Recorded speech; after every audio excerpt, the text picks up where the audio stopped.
Dude, you never heard of the Bunnyman Bridge? I have been living in Virginia for less than 6 months when my buddy Scott asked me that question. I was recently transplanted from New Jersey to have no idea what he was talking about. We were sitting on the lawn outside the house we rented together, tossed back beers with a brisk evening air. No, I said, what's that? Well, back in the 70s, there were some kids out here in the bridge in Clifton, right? They parked near the bridge, underpass things, looking to bang, I guess, a guy and a girl. Anyway, they parked, and before they could even turn off the car, this fist smacking in the right palm, BAM! Window shattered. Crazy dude, dressed like a bunny. Full bunny suit, ears and all. Standing there, hatchet in hand. He had smashed into their window, warning them to leave and never come back. They hauled ass out of there, right? Told the cops. The psycho threw the hatchet at them or something. Cops never found anything. They find corpses out there like every year after that. That's crazy, I said. It sounded tame compared to the stories we were told and retold growing up. New Jersey is a messed up place. It was on Halloween night. If we're going out on a Halloween, the bunny man might come out and try to chop you up. No, Scott. I finished my beer and put an empty can down as they drew grass. We're not going out there. We're going out there, he said, completely ignoring me. We gotta. It's awesome. I sighed. You can't talk the Scott out of stupid things. Ask any emergency room doctor that has stitched his ass back together over the years. Fine, we'll go. Scott was like a little kid on Christmas Eve. It was 2 weeks before Halloween, and he figured that he'd be drunk and forgot all about it. I was wrong. Oh, so wrong. Halloween crept up on me, and the entire day Scott wouldn't stop going on and on about our trip to the Bunnyman Bridge. He filled the gas tank in his Jeep, bought snacks, even paid some decent weed to smoke on the way out there. At this point, I'd be a dick to say no. So off we went. The drive from New Fork to Clifton took a little over 3.5 hours. We were going way out there. It's a tiny place, lots of historical significance. Not even 300 people lived there full time. The bridge was outside of town, on a back road near some old homes. I didn't believe for a minute that a crazy killer in a bunny costume would be wandering around at midnight. It had been almost 45 years since the first story popped up, but I do believe in being prepared. I've been in the habit of carrying a small pistol with me everywhere I went since moving to the States. I wasn't stupid enough to leave it at home. We weren't trespassing, so I wasn't afraid of getting in trouble. I had my carrier's permit. Better safe than sorry, right? We rode through the old town before midnight and made our way to the outskirts. During the day, I'm sure it would have been a beautiful place to visit. Old churches, a steam locomotive parked on the tracks, a true throwback by the illegal American 60 years ago. At night, the tall peaks of the building cast odd, angular shadows against the ground, elongated by the light of the full moon. There was no street lamps, or of any kind of electric light. Most of the buildings we passed were dark. Once we drove through the town and into the back roads, it was even worse. Dense tree tops burrowed out of the road, blocked by the moon for the vast majority of the drive. The headlights fought with the pierce to the thick fog covered the roadway. Scott couldn't even pick up a better night to come out here. I'm not easily to scare, but my palms were starting to sweat a little. The hair on my forearms were on end, sending tiny pinpricks of electricity up my spine every time they brushed in the interior of the car. Despite the palmy weather, I felt a chill creep along my skin. We rode in silence for the better part of the trip before Scott pulled over and parked. He turned to face me, looked me in the eye, and grinned. We're here. Without breaking eye contact, he killed the headlights and turned off the engine. The world descended into darkness, an inky black nothing that swallowed us up. Without the thrum of the old Jeep engine, it was as quiet as a grave. The sun and silence left my ears ringing. So we drove all the way out here. Now what? All I looked out of the window, squinting, trying to see. The moonlight that cut through the canopy of leaving didn't illuminate much. We walked to the bridge. Scott didn't wait for me to respond. He got out of the car and closed his door. He began walking down the road and not looking back. It wasn't about to let him wandering off by himself. Scott is a disaster waiting to happen, and I didn't feel like spending my evening with him in the ER again. I jumped out of the Jeep and followed him. The road meandering through the thick trees for a few hundred yards before coming to the tight curve.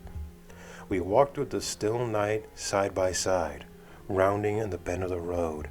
We reached an area where the trees covered was thinner and the moonlight broke through. The road narrowed into a concrete tube cutting through a small raised embankment. It was too dark to see to the top of the elevated roadway. In the morning moonlight, the tunnel was a little more than a yawning black opening, flanking in pale gray concrete. "The Bunnyman Bridge," Scott said with a sense of triumph in his voice. He took out his phone and turned to face me, leaving it to the idiot to take out the selfie at a time like this, I thought. He made a stupid face, moved the phone around to line up the photo, and pressed the screen. As he did, I noticed movement near the tunnel. At first, I thought it was seeing things, but then I saw it again. From the brushes of the side of the structure, a tall, white form emerged. Scott saw the look on my face and spurned around, phone in hand. The flashlight of his phone came on and lit up the roadway. Standing there in front of the gaping black maw of the unpress was a man in a bunny suit. Well over 6 feet tall and gaggling, all limbs and no mass. There was a yellow-red fire axe gripped in his hand. The long, slender ears of the bunny suit swayed behind him as he slowly made his way towards us. Dark patches stained in front of his suit. I didn't need to stretch my imagination to figure out what it was. Blood. Scott stammered and backpedaled into me. Without thinking, I reached behind me and removed my compact pistol from my holster. I pointed the gun at the approaching form and leveled the tantrum sight on center mass. "Back the fuck up!" I tried to sound commanding, but even I could hear the rumbling of my voice. "I'll fucking shoot you, I swear to God." "Leave," he said. The Bunnyman didn't stop. He continued moving towards us, closing the gap. The axe swayed back and forth in front of him. As he neared, I could see there was blood on the blade. I told myself to be rational. This was obviously a guy playing a prank on Halloween. He was trying to scare some idiots who came to see the bridge. But most people would drop the shit in a heartbeat when they saw a loaded gun pointed at them. He kept coming. The movement was slow, but he kept pacing towards us. I couldn't see his face in the deep shadow, but I knew that he was staring me in the eye. He pivoted and ran full bore towards Scott. I didn't hesitate. I exhaled, released my arms, and squeezed the trigger gently. The recoil shook my already strained muscle. The Bunnyman staggered, slowed, and slapped down on the road. He had only moved a few dozen feet from the mouth of the tunnel to where he now sat. The scent of cordon stained the cool night air. Crimson oozed from the front of his suit and joined the darker brown patch already there. The axe slipped from his grasp, making a dull clank on the outfit. Scott stammered, mouth moving like a dying fish. He turned and ran back towards his jeep. I kept the gun straight on the man, approaching him with caution. The bullet had struck him in the chest, but not in the heart. Still, I was sure he wasn't going to last long. I moved to the side, kicking the axe away from him. "Scott, call the police!" I yelled. He didn't respond. I let go of the gun on my left hand and reached for my phone. My right hand, still holding my pistol, betrayed my frayed nerves. It vibrated at the end of my arm. The man coughed and spattered blood spurting from his lips. "The Please. He choked out. He reached for his midsection. I assumed he was going to press the hand on the wound, but it disappeared into the pouch in front of the bunny suit. I hadn't noticed it due to a huge dark smear across his front. He hand came out holding a furry black object. It was a rabbit, neck broken and head hanging limp to the side. He reached his arm as far forward as he could. He wasn't far. He tried to fling it to his side, back towards the tunnel opening. It landed 2 feet away from the sickening thud. It landed 2 feet away with a sickening thud. He looked at me in the eye. For the first time, I really took in his features. He was young, my age, younger even, and a clean cut. I didn't know what I was expecting. Crazy eyes maybe, homeless drifter, meth mouth. I'm not sure. But it wasn't this. Please. He coughed out again, motioning towards the rabbit. He opened his mouth to speak, but all that came out was his pain cry, followed by a wheezing, gargling sound. I had hit him in the lung. I stared at the rabbit, trying to understand the situation. I was in shock looking back on it. You never know how you are going to react to a fuck-up situation like this that life would throw at you until you're there. There was the first time I paid attention to my surroundings since I initially saw him. The moon had shifted and I could see the opening of the tunnel now, and the large black fingers splayed on either side of the concrete. The opening was at least 12 feet wide, and somehow these hands were gripping both sides at once. Hands that had to be a foot long, easy. 2 tiny red orbs danced in the darkness, the light reflecting and giving them an odd pale glow. That's when I first heard the scratching, slow, like a leopard dragging into heavy furniture across the ancient wooden floor, followed by a tapping sound. The Bunnyman heard it too. His eyes grew wide, his mouth trembling. He attempted to speak again, but all that came out was just a wet, rattling cough. He fell over trying to reach for the rabbit. I'm not sure why I didn't run for the jeep. I sincerely wish I had. Phone and gun forgotten, I grabbed the rabbit carcass. It was still warm.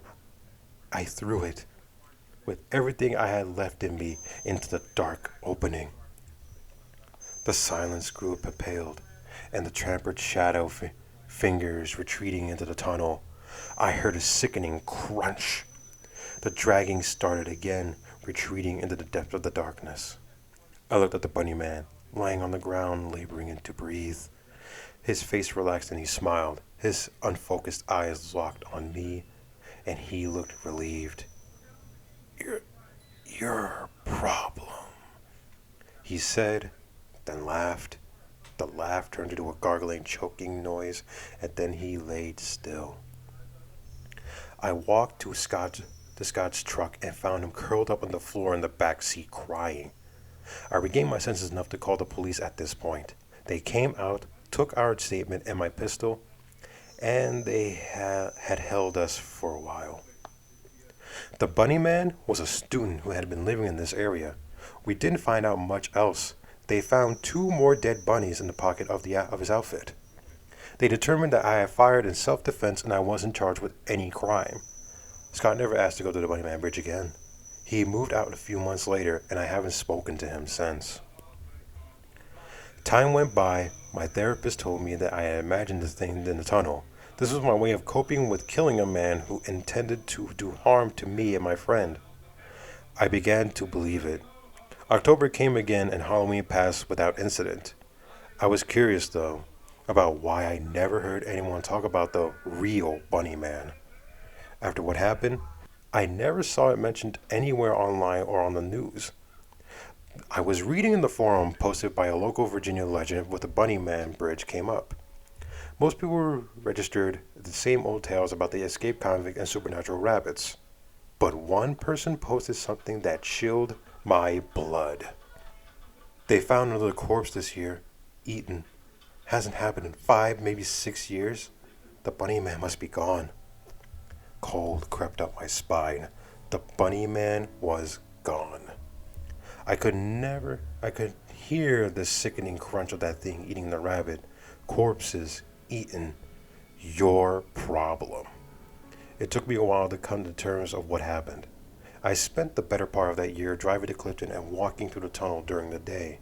I went to know every inch of the road before October.